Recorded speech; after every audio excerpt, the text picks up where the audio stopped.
Good evening student. இன்றைக்கி நம்ம பார்க்க போகிற டாபிக் என்ன பார்த்தீங்க அப்படின்னா, தமிழ்நாடுடைய நிதிநிலை அறிக்கை 2025 டு 2026க்கான பட்ஜெட் நம்ம என்ன பண்ண போகிறோம் பார்த்திங்கன்னா, இன்றைக்கான கிளாஸ் பார்க்க போகிறோம். ஸோ லாஸ்ட்டு 2 டேஸாக நம்ம என்ன டாபிக் பார்த்துருக்கோன்னா, எக்கனாமிக்ஸில் ஹெல்த்துங்கிற டாப்பிக்கையும் வித் கரண்ட் அஃபேர்ஸும் நம்ம டிஸ்கஸ் பண்ணோம். இன்றைக்கி பார்க்க போகிற டாபிக் என்ன பார்த்திங்கன்னா பட்ஜெட்டு. ஸோ வீட்டோ பவருங்கிற வீடியோ நம்ம என்ன பண்ணியிருந்தோம், கிளாஸ் எடுத்திருந்தோம். ஸோ நிறையா ஸ்டூடெண்ட் என்ன பண்ணியிருந்தீங்கன்னா, எடுக்கக்கூடிய கரண்ட் அஃபேர்ஸை நீங்கள் நோட்ஸ் எழுதி எனக்கு இண்டிவிஜுவலாக சென்ட் பண்ணியிருந்தீங்க. அதை பார்க்கும்போது ரொம்ப ஹாப்பியாக இருந்துச்சு. கண்டிப்பாக நீங்கள் அந்த நோட் என்ன பண்ணுங்க, டெய்லி ரிவிஷன் பண்ணிக்கிட்டே வாங்க. எக்ஸாமோடைய நோட்டிஃபிகேஷன் இன்னும் கொஞ்ச நாள் தான் இருக்குது. நம்ம சீக்கிரம் நோட்டிஃபிகேஷன் வருதுன்னு தெரியாது, எக்ஸாம் நடக்க போகிற டேட்டுமே நமக்கு சீக்கிரம் வந்துடும். ஸோ நம்ம ஜிஎஸ்ஐயுமே என்ன பண்ணணும், கான்சன்ட்ரேட் பண்ணி கண்டிப்பாக படிக்கணும். ஏன்னா இந்த டைம் நமக்கு என்ன பண்ணியிருக்காங்க பார்த்தீங்கன்னா, மார்க்கை ஜிஎஸ்க்கு ஸ்ப்ளிட்டாக பண்ணி கொடுத்துட்டாங்க. அப்போ கொஷின் பழைய ரேஞ்சுக்கு இருக்காது, எப்பயும் போல் ஒன்லைனராக இருக்காது. சில கொஷின் மாதிரி தான் நம்ம ஒன்லைனர் நம்ம ஃபேஸ் பண்ணுற மாதிரி இருக்கும். ஸோ நம்ம கான்செப்டோடு கண்டிப்பாக படித்தோம் அப்படின்னா ஈஸியாக ஸ்கோர் பண்ணலாம். ஸோ அப்கமிங் 18 நம்ம பாலிட்டி கிளாஸ் நம்ம எடுக்கிறோம். கண்டிப்பாக அது உங்களுக்கு யூஸ்ஃபுல்லாக இருக்கும். போகக்கூடிய அது நம்ம question discussion, each and every question எப்படி கேட்பாங்க, எது மாதிரி கொஸ்டின் நம்ம எப்படி டேக்கிள் பண்ணி எல்லாமே நம்ம வரக்கூடிய கிளாஸஸில் நம்ம சொல்லுவோம். ஸோ இன்னைக்கு கிளாஸோடைய நம்ம டாப்பிக்குள்ளே கண்டிப்பாக நம்ம போகலாம். Okay students.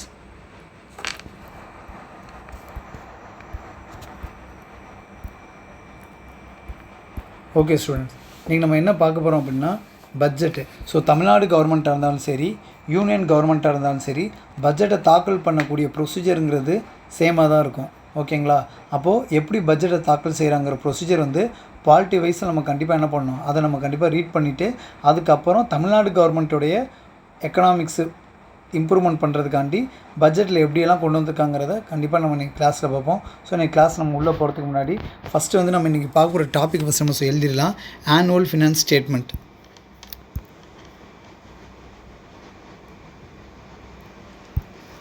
எழுதிங்க. Annual finance statement. என்னடா சார் பட்ஜெட்டுன்னு சொல்லிவிட்டு ஆனுவல் ஃபினான்ஸ் ஸ்டேட்மெண்ட் எழுதுறாருங்கிறத நீங்கள் எதுவும் தப்பாக நினச்சிக்காதீங்க. ஏன் அப்படின்னா பட்ஜெட்டுங்கிற வேர்டு கான்ஸ்டியூஷனில் ஃபஸ்ட்டு கிடையவே கிடையாது. அதுவே நமக்கு என்ன பண்ணியிருக்காங்க பார்த்தீங்கன்னா, ஒரு கொஸ்டினாக கேட்டிருக்காங்க. ஸோ கான்ஸ்டியூஷனில் பட்ஜெட்டுங்கிற ஒரு வேர்டே இருக்காது. So annual finance statement first point note பண்ணிங்க. ஸோ கண்டிப்பாக பட்ஜெட்டுங்கிற சொல்லுங்கிறது எங்கேப்பா, கான்ஸ்டியூஷனில் மென்ஷனே பண்ணல.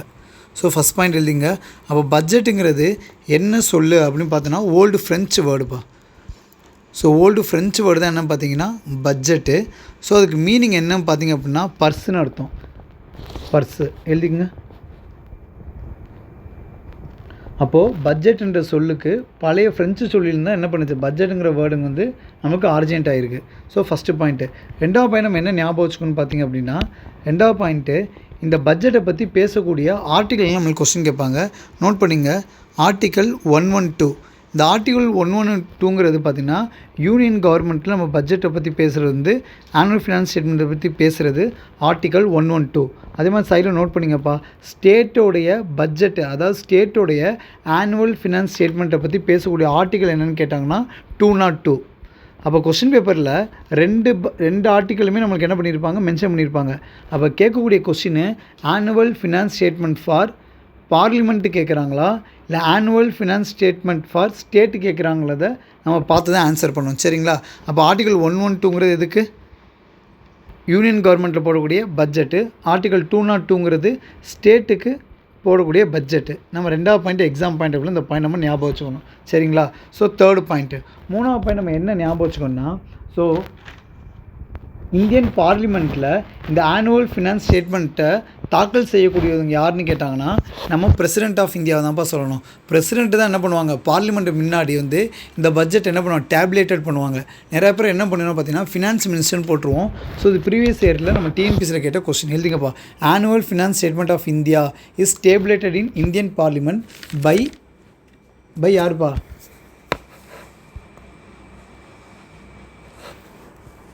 By President of India.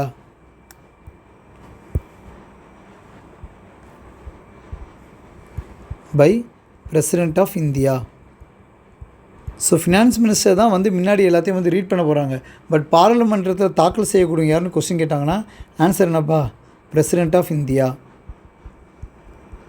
Third point நீங்கள் ஞாபகம் வச்சுக்கணும். ஸோ இந்த மாதிரி பார்த்த பாயிண்ட் என்னன்னு பார்த்தீங்கன்னா, பட்ஜெட்டுங்கிற வேர்டு என்ன சொல்லுப்பா, ஃப்ரெஞ்சு வேர்டு, அதுக்கு மீனிங் என்னது, பர்ஸ்னு அர்த்தம். ரெண்டாவது பாயிண்ட்டு, யூனியன் கவர்மெண்ட்டில் வந்து பேசக்கூடிய ஆர்டிக்கல் வந்து 112, ஸ்டேட் கவர்மெண்ட்டில் பட்ஜெட்டை பற்றி பேசக்கூடிய ஆர்டிக்கல் 202. ஸோ பாராளுமன்றத்தில் தாக்கல் செய்யக்கூடிய யார் வந்து பார்த்திங்க அப்படின்னா பிரசிடென்ட் ஆஃப் இந்தியா. சரிங்களா? அடுத்து நம்மளுக்கு என்ன பாயிண்ட் தெரியணும் அப்படின்னு பார்த்திங்க அப்படின்னா, ஃபினான்ஷியல் இயர்னு கொஸ்டின் கேட்பாங்க. ஸோ பட்ஜெட்டில் எதை வந்து நம்ம ஃபினான்ஷியல் இயர்னு சொல்லுவோம் பார்த்திங்க அப்படின்னா, ஏப்ரல் 1லேருந்து மார்ச் 31. இது அடிக்கடி டிஎன்பிசியில் கேட்ட கொஸ்டின், ஸ்டேட்மெண்ட்டில் கேட்பாங்க. அப்போது ஃபினான்ஷியல் இயருங்கிறது பார்த்திங்கன்னா நம்ம ஏப்ரல் 1லேருந்து மார்ச் 31 வரை தான் என்ன சொல்லுவோம், நிதிநிலை ஆண்டு அப்படின்னு சொல்லுவோம். ஸோ 4th பாயிண்ட்டுங்கிறது வெரி இம்பார்ட்டன்ட். சரிங்களா? நெக்ஸ்ட்டு 5th பாயிண்ட்டு நம்ம என்ன ஞாபகம் வச்சுன்னு பார்த்திங்க அப்படின்னா, இப்போ பட்ஜெட்டை தாக்கல் செய்கிறதுக்கு முன்னாடி பார்த்திங்க அப்படின்னா வேரியஸ் டைப் ஆஃப் கமிட்டிஸ் என்ன பண்ணாங்கன்னா கவர்மெண்ட் ஆஃப் இந்தியா வந்து அப்பாயின்மெண்ட் பண்ணி இந்த பட்ஜெட்டை வந்து எப்படியெல்லாம் நம்ம என்ன பண்ணலாம், மக்கள்கிட்ட கொண்டு போய் சேர்க்கலாம். ஸோ இந்த பட்ஜெட்டை ஜென்ரல் பட்ஜெட்டாக போடலாமா, ரயில்வே பட்ஜெட்டாக போடலாமா, இல்லை ரெண்டுமே சேர்த்து போடலாமா, அது மாதிரியான இஷ்யூஸ் எல்லாம் ஸ்டார்டிங்கில் போய்கிட்டு இருந்துச்சு. அதுக்கு முன்னாடி பார்த்திங்கன்னா நம்ம மாகாணம் பிரசிடென்சி இருக்கும்போது நம்ம கவர்மெண்ட் ஆஃப் இந்தியாவுக்கு 1990 நம்ம படிச்சிருப்போம். அதெல்லாம் பார்த்திங்கன்னா ஒவ்வொரு பிரசிடென்ட்ஸுக்கும் இண்டிவிஜுவலாக பட்ஜெட் போடுங்கிறத நம்மளுக்கு சொன்னாங்க. ஸோ அந்த பாயிண்ட்டை இப்போ நம்ம நோட் பண்ணிக்கலாம். நோட் பண்ணிங்க. So Government of India Act 1919 என்ன சொல்லுது பார்த்திங்க அப்படின்னா, separate budget for each presidency. Separate budget for each presidency, that is each states. So இந்த பாயிண்ட் ஞாபகம் வச்சுக்கணும். ஸோ நெக்ஸ்ட் பாயிண்ட் நம்ம என்ன ஞாபகம் வச்சோம் பார்த்திங்கன்னா, அடுத்த பாயிண்ட்டு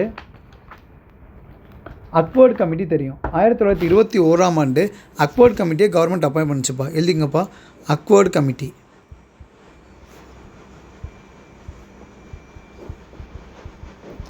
ஸோ 1921 என்ன பண்ணாங்க பார்த்திங்கன்னா, அக்வர்ட் கமிட்டியை கவர்மெண்ட் ஆஃப் இந்தியா என்ன பண்ணாங்கன்னா அப்பாயின்ட் பண்ணாங்க. இந்த அக்வர்ட் கமிட்டி நம்மளுக்கு என்ன சொல்லுது பார்த்திங்க அப்படின்னா, ஜென்ரல் பட்ஜெட்டுன்னு இண்டிவிஜுவலாக ஒரு பட்ஜெட் நீங்கள் தாக்கல் பண்ணணும், அதே மாதிரி ரயில்வே பட்ஜெட்டுன்னு ஒரு பட்ஜெட் இண்டிவிஜுவலாக தாக்கல் பண்ணணும்னு சொன்னாங்க. நோட் பண்ணிங்க, செப்பரேட் பட்ஜெட் சொல்லியிருக்காங்கப்பா. செப்பரேட் பட்ஜெட்டாக போடணும், தனித்தனியாக பட்ஜெட் போட சொல்லியிருக்காங்கப்பா. நோட் பண்ணிங்க. ஒன்று வந்து பார்த்திங்கன்னா ஜென்ரல் பட்ஜெட்,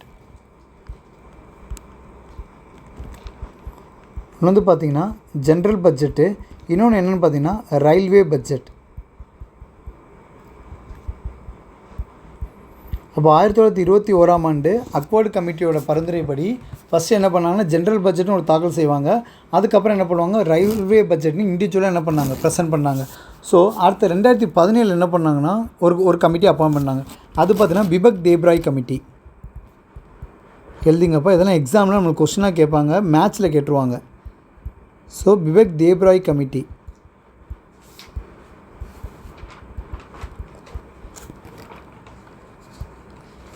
இந்த பிபக் தேப்ராய் குழு வந்து நம்மளுக்கு என்ன ரெக்கமெண்ட் பண்ணாங்க பார்த்திங்க அப்படின்னா, இது மாதிரி தனித்தனியாக ஜென்ரல் பட்ஜெட் ரயில்வே பட்ஜெட்னு இண்டிவிஜுவலாக போடாதீங்க, ஒரே பட்ஜெட்டை என்ன பண்ணுங்கள் தாக்கல் செய்யுங்கன்னு சொன்னாங்க. Only one budget. அப்போ இப்போ வர நம்ம கவர்மெண்ட் ஆஃப் இந்தியா நம்ம ஃபாலோ பண்ணுறது என்னப்பா, ரயில்வே பட்ஜெட் ஜென்ரல் வந்து இண்டிவிஜுவலாக ஃபாலோ பண்ணுறோமா, இல்லை வெறும் ஒரு பட்ஜெட்டாக ஃபாலோ பண்ணுறோமா?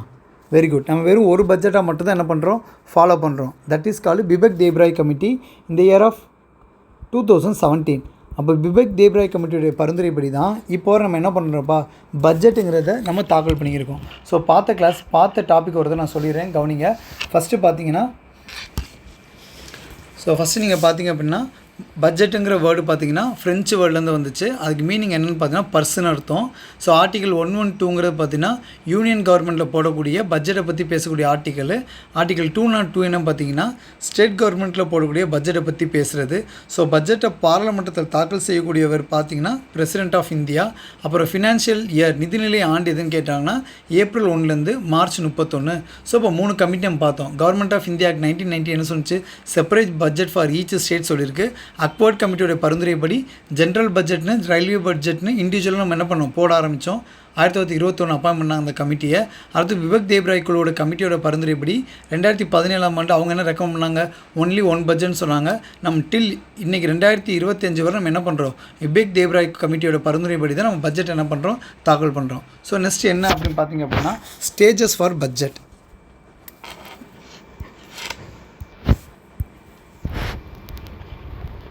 நோட் பண்ணிங்க, stages of budget.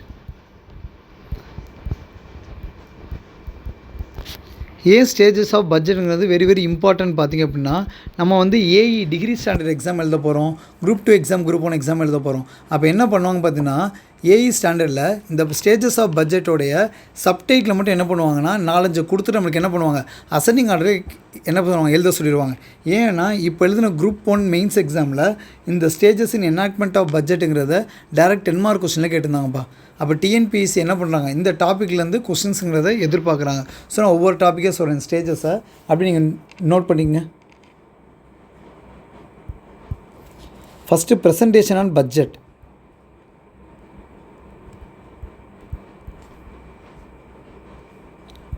First presentation on budget.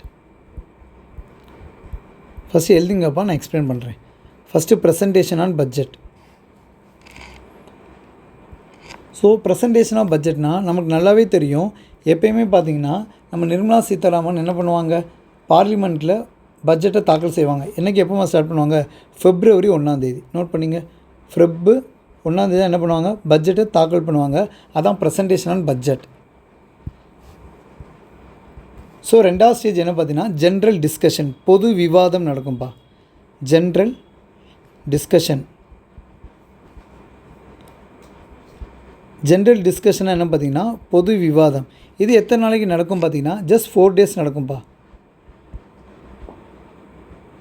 First என்ன பண்ணுவாங்க, பட்ஜெட்டை தாக்கல் செய்வாங்க. 2வது பார்த்திங்கன்னா ஜென்ரல் டிஸ்கஷன், பொது விவாதம் நடக்கும்.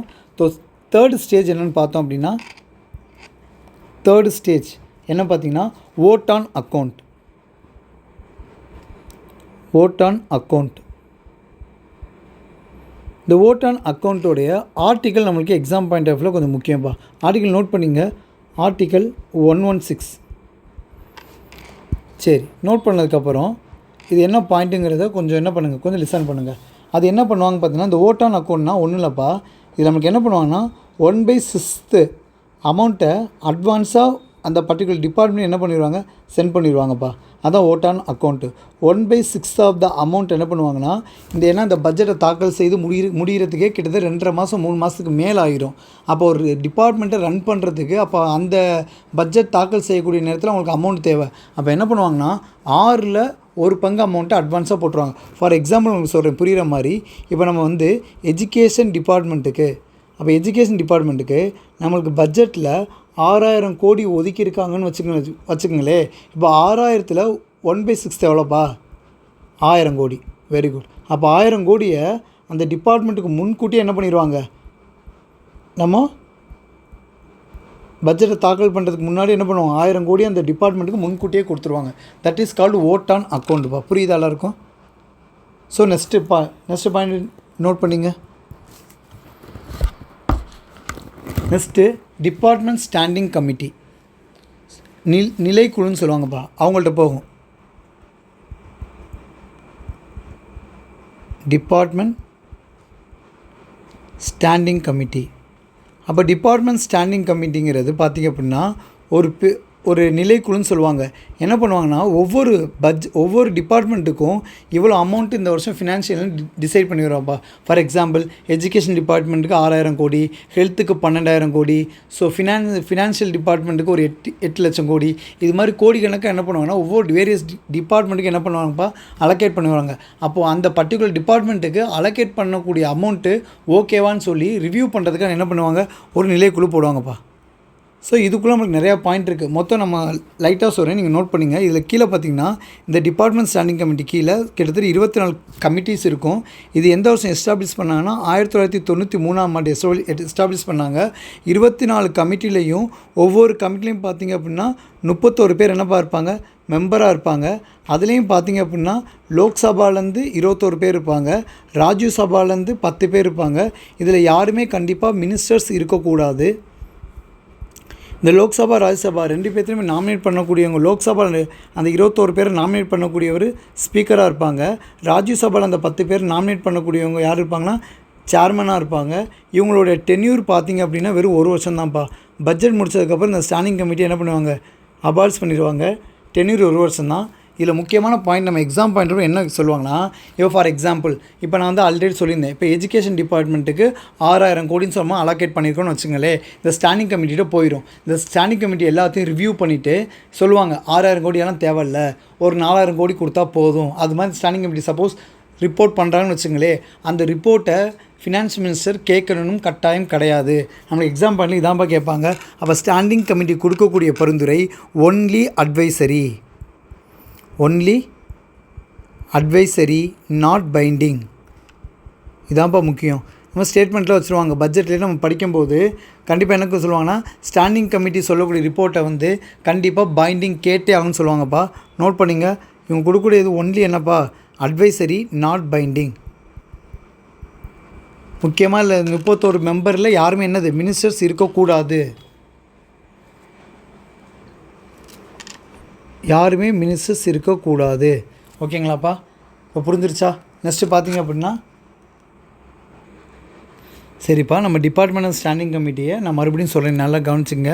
டோட்டலாக இதில் பார்த்தீங்க அப்படின்னா 24 கமிட்டிஸ் இருக்கும்ப்பா. நோட் பண்ணிங்க, 24 கமிட்டிஸ் இருக்கும். இந்த ஸ்டாண்டிங் கமிட்டிங்கிறத நம்ம எப்போ உருவாக்கணும் பார்த்திங்கன்னா, எஸ்டாப்ளிஷ் பண்ணோம் பார்த்திங்க அப்படின்னா 1993 எஸ்டாப்ளிஷ் பண்ணோம்.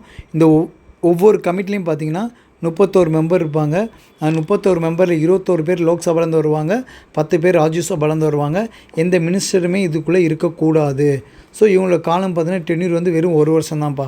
1 வருஷம் இந்த பட்ஜெட் முடிஞ்சதுக்கப்புறம் இதை என்ன பண்ணுவாங்க, டெலீட் பண்ணிடுவாங்க. இந்த ஸ்டாண்டிங் கமிட்டி என்ன பண்ணுவாங்க, அபால்ஸ் பண்ணிடுவாங்க. இவங்க கொடுக்கக்கூடிய ரிப்போர்ட் ஒன்லி என்னப்பா, அட்வைசரி நாட் பைண்டிங். சரிங்களா? ஸோ நெக்ஸ்ட் நோட் பண்ணிங்கப்பா. 5th அடுத்த பார்த்திங்கன்னா ஓட்டிங் ஆன் டிமாண்ட் ஃபார் கிராண்ட்னு சொல்லுவாங்க. மானிய கோரிக்கைக்கு வாக்களித்தல் அப்படின்னு சொல்லுவாங்கப்பா. நோட் பண்ணிங்க, voting on demands for grants, மானிய கோரிக்கைக்கு வாக்களித்தல். ஃபார் எக்ஸாம்பிள் இப்போ ஃபைனலைஸ் பண்ணி வந்துடும்ப்பா, எந்தெந்த கமிட்டிக்கு எவ்வளோ அமௌண்ட் வந்து அலோகேட் பண்ணுன்னு சொல்லி என்ன பண்ணுவாங்க, வந்துடும்.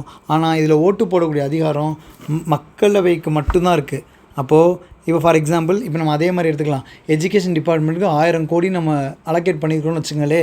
அப்போ இது எஸ்ஸா நோவா, இது கொடுக்கலாமாங்கிறது ஃபைனலாக ஓட் போடக்கூடிய அதிகாரம் யாருக்கு மட்டும்தான்ப்பா இருக்குது, லோக்சபாவுக்கு மட்டும்தான் இருக்குது. ராஜ்யசபாவுக்கு ஓட்டு போடக்கூடிய அதிகாரம் கிடையாது. இதை நோட் பண்ணிங்கப்பா. இது வந்து கண்டிப்பாக இது வந்து இந்த கொஷின்ஸ் இருக்கும். அப்போ லோக்சபாவுக்கு மட்டும்தான் மானிய கோரிக்கைக்கு வாக்களித்தல் அதிகாரம் இருக்குது. ராஜ்யசபாவுக்கு ஓட்டு போடக்கூடிய அதிகாரம் கிடையாது. இதான் நம்ம 5th ஸ்டேஜ். நெக்ஸ்ட் என்ன பண்ணுவாங்கன்னா, ராஜ்யசபாவில் ஓட்டெல்லாம் போட்டு முடித்ததுக்கப்புறம் என்ன நடக்கும் பார்த்திங்க அப்படின்னா, ஒரு அப்ராப்ரியேட் பில்லாக பாஸ் பண்ணுவாங்க. அப்ராப்ரியேட் பில்னால் ஒரு நார்மல் ஒரு பில்லாக பாஸ் பண்ணுவாங்கப்பா. அப்போது எஜுகேஷன் டிபார்ட்மெண்ட் மாதிரி எல்லா டிபார்ட்மெண்ட்டுக்கும் ஓட்டிங் நடக்கும். லோக்சபா மட்டும் தான் ஓட்டு போடுவாங்க. அடுத்த என்னென்னு பார்த்திங்கன்னா அப்ராப்ரியேஷன் பில் பாஸ் ஆகும்பா. அப்ராப்ரியேஷன் பில்னால் ஒரு பேரளவுக்கு ஒரு பில் பாஸ் ஆகும். அது தமிழ் நம்ம நோட் பண்ணுவோம், ஒதுக்கீட்டு மசோதான்னு சொல்லுவாங்க. நோட் பண்ணிங்க. அப்போது ஒதுக்கீட்டு சட்டம் இயற்றாத வரை இந்திய திரட்டு நிதியிலிருந்து பணம் கொடுக்கப்பட மாட்டாது. அதாவது ஒதுக்கீட்டு சட்டம் இயற்றாத வரை நம்ம நார்மலாக ஒரு அப்ராப்ரியேட் பில்லு ஒதுக்காத வரை நம்ம கன்சாலிடேட் ஃபண்ட் ஆஃப் இந்தியான்னு நம்ம பாலிட்டி கிளாஸில் படிப்போம். அதுலேருந்து அமௌண்ட் என்ன பண்ண முடியாது, எடுத்து கொடுக்க முடியாது. ஸோ நோட் பண்ணிங்க. அப்போது no money shall withdrawn without appropriate made by law. இது அப்படியே பாலிட்டி புக்கில் லக்ஷ்மிகாந்த் இந்த வேர்டு அப்படியே இருக்கும்பா. நமக்கு ஸ்டேட்மெண்ட்டாக அதில் வைப்பாங்க. நோட் பண்ணிங்க. நோ மணி ஷால் பி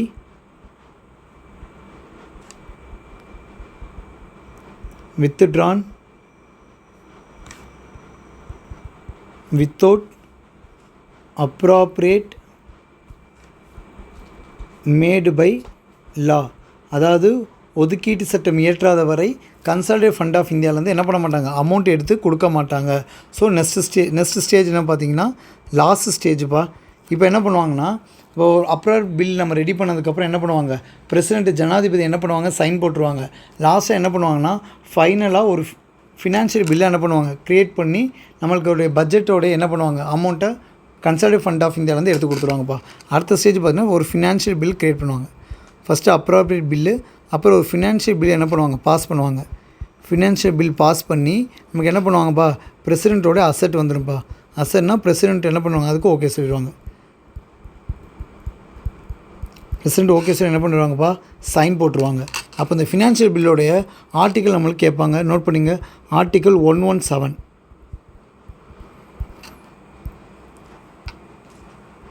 அப்போ லாஸ்ட் ஸ்டேஜ் என்னது, ஸோ நமக்கு என்ன பண்ணுவாங்க, கன்சாலிடேட் ஃபண்ட் ஆஃப் இந்தியாவிலேருந்து அமௌண்ட் எடுத்து கொடுத்துருவாங்க. நோட் பண்ணிங்கப்பா, கன்சாலிடேட்டட்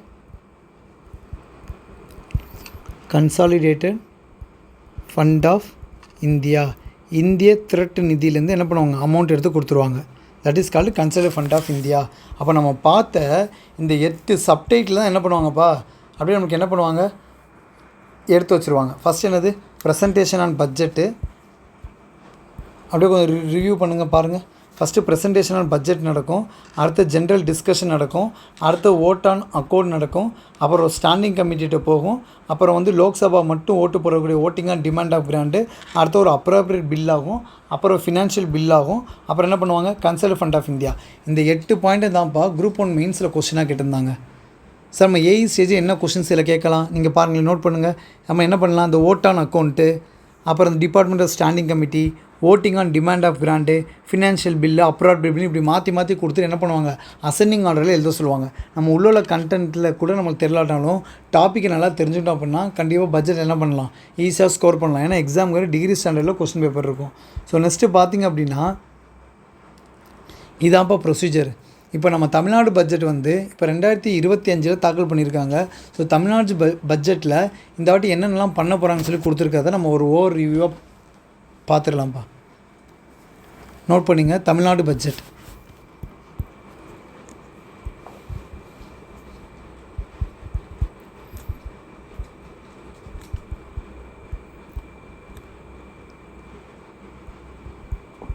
(2025). ஸோ தமிழ்நாடு பட்ஜெட்டில் நம்ம மெயின் கிளாஸஸில், அதாவது நம்ம அப்கமிங் கிளாஸ் வரப்போகிற கிளாஸில் நம்ம என்ன பண்ணுவோம், யூனிட் 8, யூனிட் 9 பாலிட்டி கிளாஸில் தமிழ்நாடு பட்ஜெட்டை பற்றி தெளிவாக எடுப்போம். இப்போ ஓவரால் வியூவாக என்னென்ன கொடுத்துருக்காங்கன்னு மட்டும் நம்ம பார்த்துடலாம்ப்பா. ஸோ இந்த இதில் என்ன சொல்லியிருக்காங்கன்னா, நம்ம தமிழ்நாடு பட்ஜெட்டில் திருவள்ளுவர் சிலை என்னென்னு சொல்ல போகிறாங்கன்னா ஸ்டாச்சு ஆஃப் விஸ்டம்னு என்ன பண்ணியிருக்காங்க, அனௌன்ஸ் பண்ணியிருக்காங்கப்பா. நம்மளுக்கு யூனிட் 8ல் இந்த கொஸ்டின் கேட்கலாம். எழுதிங்க, திருவள்ளுவர் சிலை, கன்னியாகுமரியில் இருக்கக்கூடிய திருவள்ளுவர் சிலைக்கு என்னப்பா பேர் வச்சுருக்காங்க, ஸ்டாச்சு ஆஃப் விஸ்டம். நோட் பண்ணிங்க, ஸ்டாச்சு ஆஃப் விஸ்டம். அப்போ திருவள்ளுவர் சிலைக்கு என்ன நேம் வச்சுருக்காங்க, ஸ்டாச்சு ஆஃப் விஸ்டம்.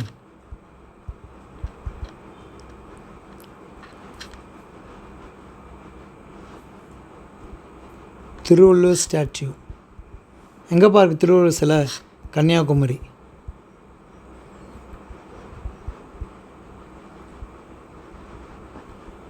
அப்போது நம்ம வந்து கரண்ட் அஃபேர்ஸ் கிளாஸ், அதாவது நம்ம 18ஆம் தேதிக்கு அப்புறம் நம்ம என்ன பண்ண போகிறோம், கிளாஸுங்கிற பாலிட்டி கிளாஸை கண்டக்ட் பண்ண போகிறோம். அதில் இன்னும் நம்ம எக்ஸ்ட்ரா கண்டென்ட்லாம் என்ன பண்ணுவோம், சைட் பை சைடு நம்ம கொடுப்போம். அதனால் நீங்கள் என்ன பண்ணணும், நோட் பண்ணிக்கணும். இப்போ நோட் பண்ணிங்கப்பா, நம்ம நல்லா தெரியும் ஒரு பாயிண்ட்டு. சரி, திருவள்ளுவர் சிலையை வந்து என்ன பண்ணுறோம், ஸ்டாச்சு ஆஃப் விஸ்டம்னு சொல்கிறோம். யாருடைய சிலை இப்போ ஸ்டாச்சு ஆஃப் யூனிட்டின்னு சொல்கிறோம். இது கொஞ்சம் எக்ஸ்ட்ரா கண்டென்ட்ப்பா, நீங்கள் ஞாபகம் வச்சுக்கணும். சொல்லுங்கள், யாருடைய சிலை ஸ்டாச்சு ஆஃப் யூனிட்டின்னு சொல்லுவோம், யாருடைய சிலை ஸ்டாச்சு ஆஃப் யூனிட்டின்னு சொல்லுவோம். சரி, அதே மாதிரி யாருடைய சிலையை வந்து நம்ம ஸ்டாச்சு ஆஃப் நாலேஜ்னு சொல்லுவோம். இப்போ அதெல்லாம் கரண்ட் அஃபேர்ஸ்ப்பா. Statue of knowledge.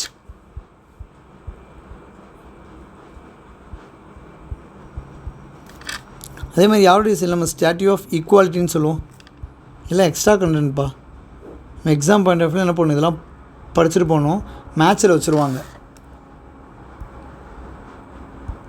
நோட் பண்ணிங்கப்பா, யாருடைய சிலையை நம்ம ஸ்டாச்சு ஆஃப் யூனிட்டின்னு சொல்லுவோம். பார்த்தீங்கன்னா பட்டேலோட சிலை என்ன சொல்லுவோம், ஸ்டாச்சு ஆஃப் யூனிட்டி. பட்டேலோட சிலை தான் ஸ்டாச்சு ஆஃப் யூனிட்டி. இது எங்கேப்பா இருக்குது, குஜராத்தில் இருக்குப்பா. நோட் பண்ணிங்க, குஜராத். யாருடைய சிலை நம்ம ஸ்டாச்சு ஆஃப் நாலேஜ்னு சொல்லுவோம். Very good. யார், டாக்டர் பிஆர் அம்பேத்கர். பிஆர் அம்பேத்கருடைய சிலை தான் என்னப்பா சொல்லுவோம், ஸ்டாட்யூ ஆஃப் நாலேஜ்னு சொல்லுவோம். அது எங்கேப்பா இருக்குது, மகாராஷ்டிரா. யாருடைய சிலை ஸ்டாட்யூ ஆஃப் ஈக்குவாலிட்டின்னு சொல்லுவோம், ராமானுஜர் ஸ்டாட்யூ. ராமானுஜர் ஸ்டாட்யூ தான் என்ன சொல்லுவோம், ராமானுஜர் ஸ்டாட்யூ தான் என்ன சொல்லுவோம், ஸ்டாட்யூ ஆஃப் ஈக்குவாலிட்டின்னு சொல்லுவோம். இது எங்கேப்பா இருக்குது, ஹைதராபாத்தில் இருக்குப்பா. இதெல்லாம் கொஞ்சம் extra content.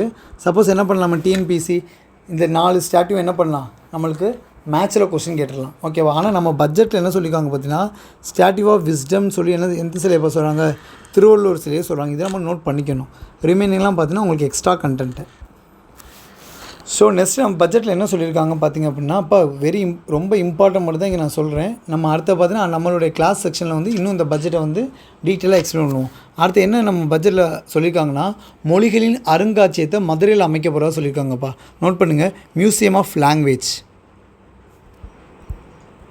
Museum of language, மொழிகளின் அருங்காட்சியம் சொல்லுவாங்கப்பா தமிழில், மொழிகளின் அருங்காட்சியம்.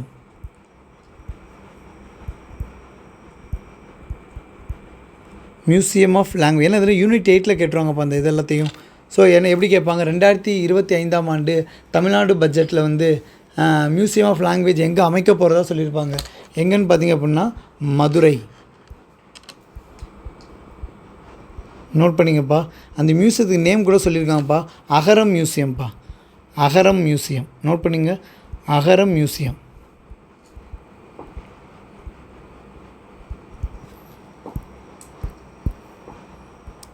ஸோ நெக்ஸ்ட் பாயிண்ட்டு, இதுக்கப்புறம் என்ன சொல்லியிருக்காங்க பார்த்தீங்க அப்படின்னா, ஆழ்கடல் அகழ்வாராய்ச்சி நடத்த போகிறதா சொல்லியிருக்காங்கப்பா, deep sea excavation, deep sea excavation அப்படின்னா தமிழில் ஆழ்கடல் அகழ்வாராய்ச்சி. நோட் பண்ணிங்க, ஆழ்கடல் அகழ்வாராய்ச்சி. ஆழ்கடல் அகழ்வாராய்ச்சி எங்கே நடத்த போகிறதா சொல்லியிருக்காங்க பார்த்தீங்க அப்படின்னா, காவேரி பூம்பட்டினம்லேருந்து நாகப்பட்டினம். நோட் பண்ணிங்க, இது கொஸ்டினாக வரும்ப்பா. காவேரி பூம்பட்டினம், காவேரி பூம்பட்டினம் டு நாகப்பட்டினம்.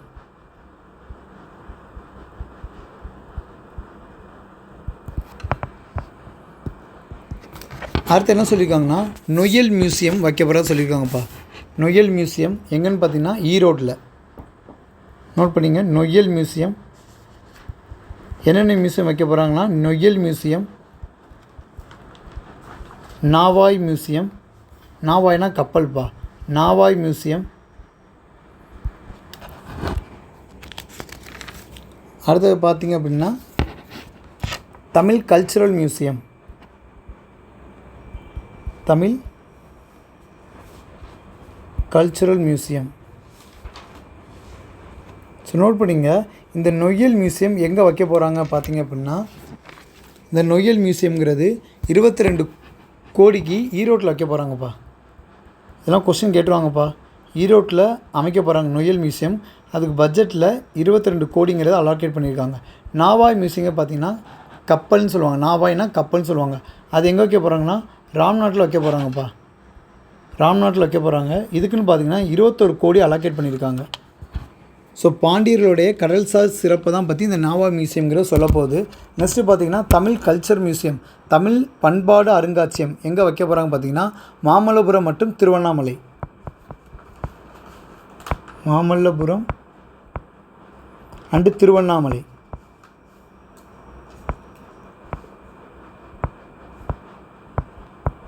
மாமல்லபுரம் மற்றும் திருவண்ணாமலையில் வைக்க போகிறாங்கப்பா.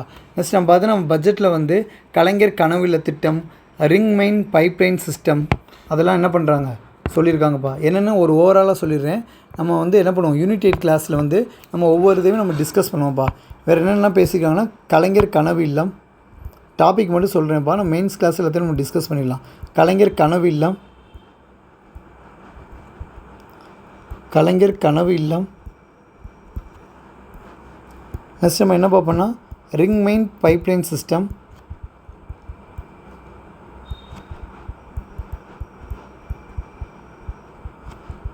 Pipeline project system. நெக்ஸ்ட்டு விடியல் பயண திட்டம்,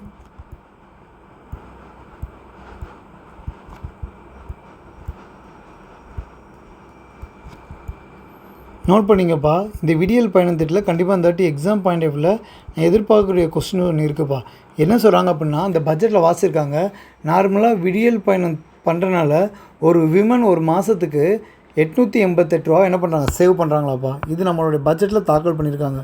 ஒரு விமன் ஒரு மந்த்துக்கு இந்த விடியல் பயணத்துக்குங்கிற ஃப்ரீ பஸ்ப்பா லேடிஸ்க்கு. அப்போ ஒரு விமன் ஒரு மந்த்துக்குப்பா ஒரு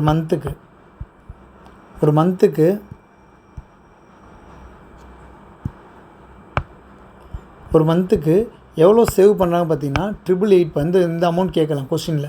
ஏன்னா நம்ம தமிழ்நாடு அச்சீவ்மெண்ட்னால இது ஒரு உமனோட இன்கம் என்ன பண்ணுறாங்க, கவர்மெண்ட் சேவ் பண்ணுறாங்க. இந்த கொஸ்டின் கேட்கலாம், நீங்கள் நோட் பண்ணி வச்சுங்கப்பா. நெக்ஸ்ட்டு பார்த்தீங்கன்னா புதுமை பெண் திட்டம். நோட் பண்ணிங்க, புதுமை பெண் திட்டம்.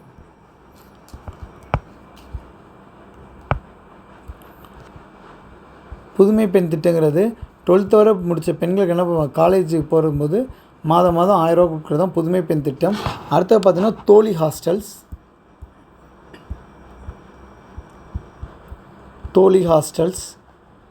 அதாவது ஒர்க் பண்ணக்கூடிய பெண்களுக்கு என்ன பண்ண போகிறாங்க, ஹாஸ்டல்ஸுங்கிறது 13 பிளேசஸில் உருவாக்க போகிறாங்கப்பா.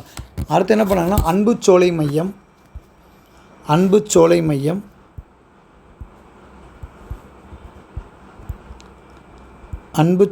மையம்,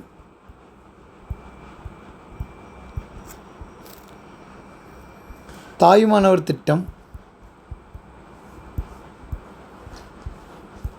தாயுமானவர் திட்டம் இந்த வாட்டி கொஸ்டின் கேட்கலாம்ப்பா, அதை லைட்டாக நான் சொல்கிறேன், நோட் பண்ணிங்க.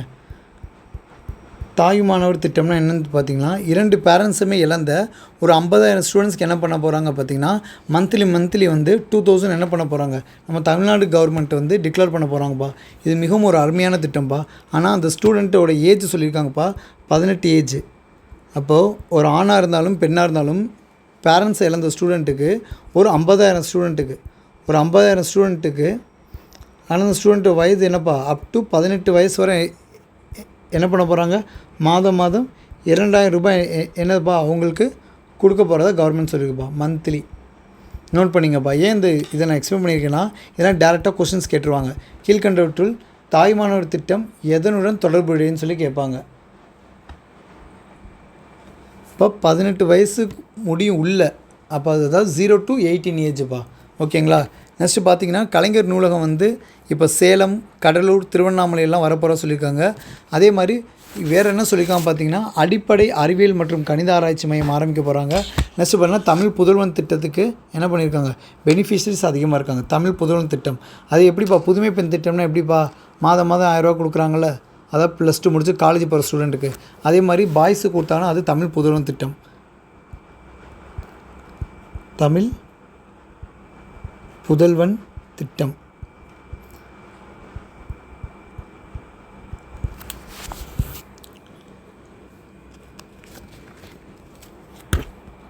நெக்ஸ்ட்டு பார்த்திங்க அப்படின்னா செமிகண்டக்டர் லேப் எல்லாமே என்ன பண்ண போகிறாங்க, உருவாக்குறா சொல்கிறாங்கப்பா. அந்த பாயிண்ட் மட்டும் நீங்கள் என்ன பண்ணுங்கள், நோட் பண்ணிங்கப்பா. என்னென்ன கொண்டு போகிறாங்க, குறைக்கடத்தி உற்பத்தி பூங்காக்கள் ஆரம்பிக்க போகிறாங்கப்பா. சூலூர் மற்றும் பல்லடமில் குறைக்கடத்தி உற்பத்தி பூங்கா, செமிகண்டக்டர் மேனுஃபேக்சரிங் பார்க். செமிகண்டக்டர்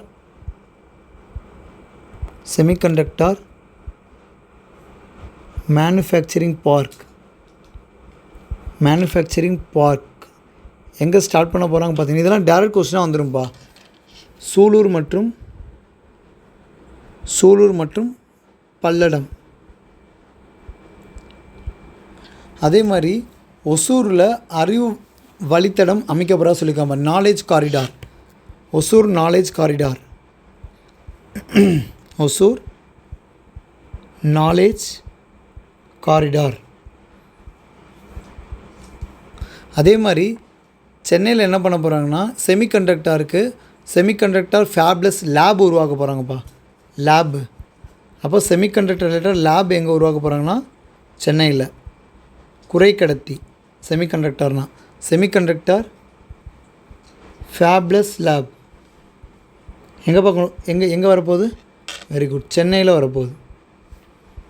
அதே மாதிரி புதிய காலனி பூங்காக்கள், அதாவது நியூ ஃபுட்வியர் பார்க்ஸ் மேலூர், மதுரையிலையும் கடலூர்லையும் வரப்போகிறா சொல்லியிருக்காங்கப்பா. நோட் பண்ணிங்க.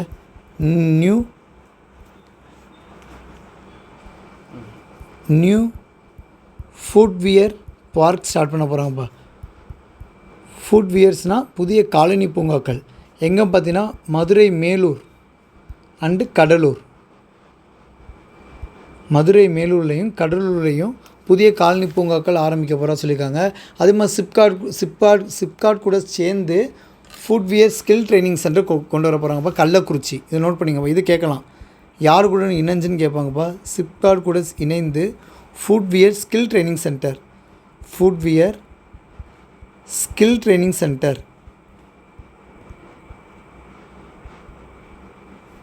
ஸ்கில் ட்ரைனிங் சென்டர் எங்கே பார்த்தீங்கன்னா கள்ளக்குறிச்சியில்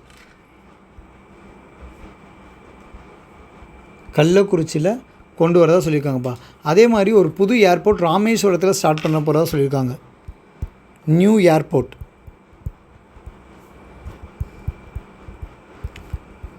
ஏர்போர்ட் பார்த்திங்கன்னா ராமேஸ்வரத்தில் கொண்டு வர போகிறதா சொல்லியிருக்காங்க. ராமேஸ்வரம்.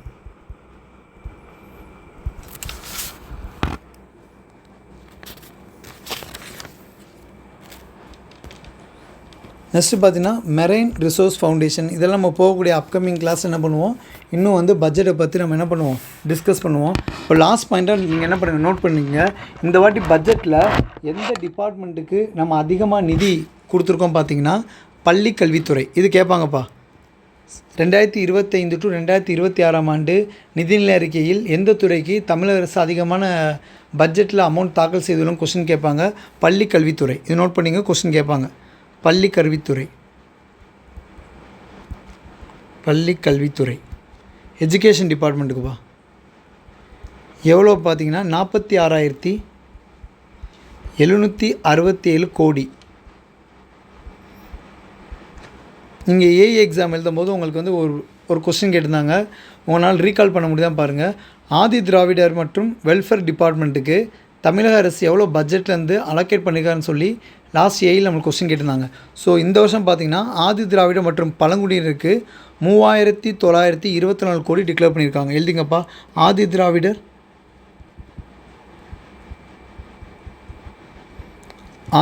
டிபார்ட்மெண்ட் அந்த துறைக்கு எவ்வளோ பார்த்தீங்கன்னா 3924. ஞாபகம் வச்சுங்கப்பா, கொஸ்டின்ஸ் கேட்பாங்க. எவ்வளோ பட்ஜெட்டில் எவ்வளோ அலோகேட் பண்ணியிருக்காங்க. அதே மாதிரி சமூக நலத்துறை அதுக்கு பார்த்தீங்கன்னா 8597 கோடி. இந்த 3 மட்டும் முக்கியம்ப்பா. சமூக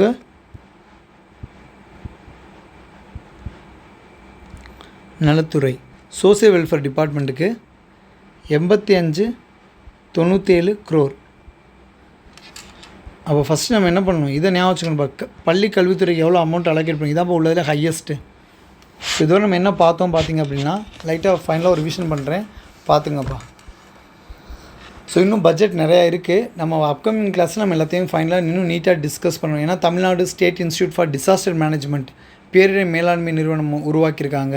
அதை ஃபுல்லாக நம்ம அப்கமிங் கிளாஸில் நம்ம டிஸ்கஸ் பண்ணுவோம். ஸோ பார்த்திங்க அப்படின்னா இன்றைக்கி கிளாஸ் வந்து பார்த்திங்கன்னா ஒரு பட்ஜெட்டை எப்படி பார்லிமெண்ட்டில் தாக்கல் செய்கிறாங்க இதே ப்ரொசீஜர் தான் இப்போ நம்மளோட ஸ்டேட் அசம்பிளியும் தாக்கல் பண்ணுவாங்க. ஸோ பார்த்திங்க அப்படின்னா என்னென்ன கமிட்டிஸ் என்னென்ன சொன்னிச்சு, அக்போர்ட் கமிட்டி என்ன சொன்னிச்சு, பிபக் தேப்ரா கமிட்டி அப்படின்னு என்ன சொன்னிச்சு, அந்த ஸ்டேஜஸ் ஆஃப் பட்ஜெட்டோடைய ப்ரொசீஜர் என்ன, அந்த மொத்தம் அந்த 8 ஸ்டேஜஸை வந்து நம்மளுக்கு மேத்ஸில் கேட்பாங்க. தமிழ்நாட்டு பட்ஜெட்டில் வந்து யாருடைய சிலை வந்து ஸ்டாட்யூ ஆஃப் விஸ்டம்னு சொல்கிறோம். அப்புறம் மியூசியம் ஆஃப் லாங்குவேஜ் மொழிகளின் அருங்காட்சியம் எங்கே அமைக்க போகிறாங்க, ஆழ்கடல் அகழ்வாராய்ச்சி எங்கே வைக்க போகிறாங்க, நொய்யல் மியூசியம் எங்கே வைக்க போகிறாங்க, நாவா மியூசியம் எங்கே வைக்க போகிறாங்க, தமிழ் கல்ச்சர் மியூசியம் எங்கே.